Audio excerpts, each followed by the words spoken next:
More. With me now is LaShawn Daniels-Palmer, a mother of four whose federal unemployment benefits were cut off at the end of December, and also Pennsylvania Democratic Congressman Matt Cartwright. LaShawn, let's begin with you. You've been looking for a job since the summer.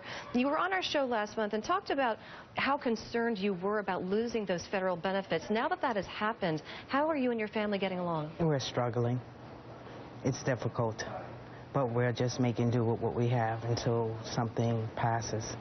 Describe the reality of what that feels like to people who haven't been through it yet and hopefully will not. It's unnerving, unsettling.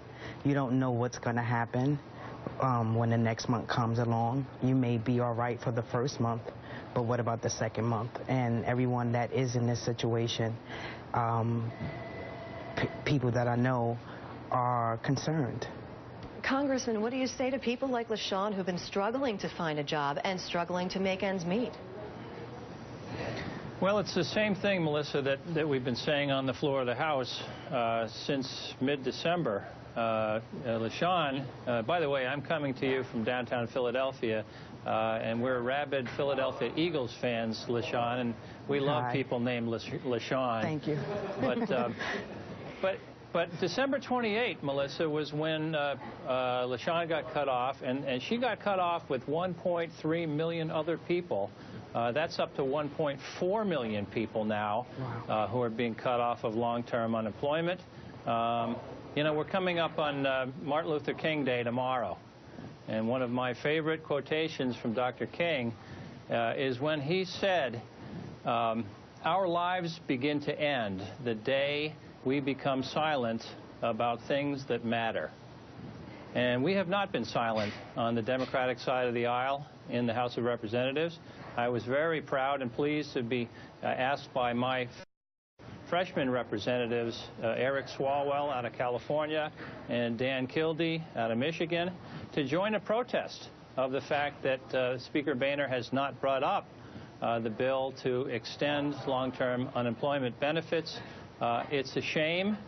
It is unprecedented. Right now, long-term unemployed constitute 2.6% of those in the workforce. 2.6% long-term unemployment rate right now. The highest it ever was before, since 1959, when they cut off long-term extensions, was 1.3%. So it's now double what it ever was before when we cut these folks like LaShawn off.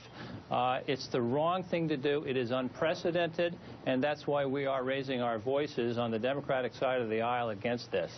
Well, LaShawn, the congressman obviously does not represent your district, but what would you like him to take back to the House of Representatives and explain to them about how you feel about all of this?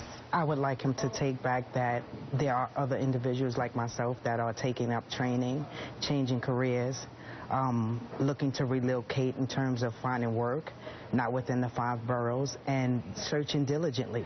We're just not sitting back, not looking, not searching, not trying to advance ourselves with additional training and workshops. We are, but we still need the support. Congressman, at the end of the year, Congress promised swift action on this issue, yet here it is. We're in the middle of January. Congress is on another recess. Why has Washington not been able to get this done?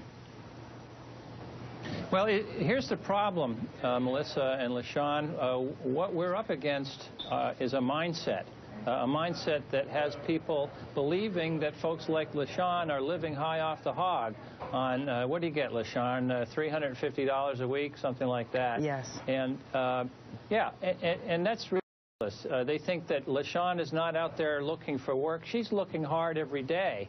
And they just, they think it's a waste of money, that they're encouraging people to be unemployed. It is quite the opposite.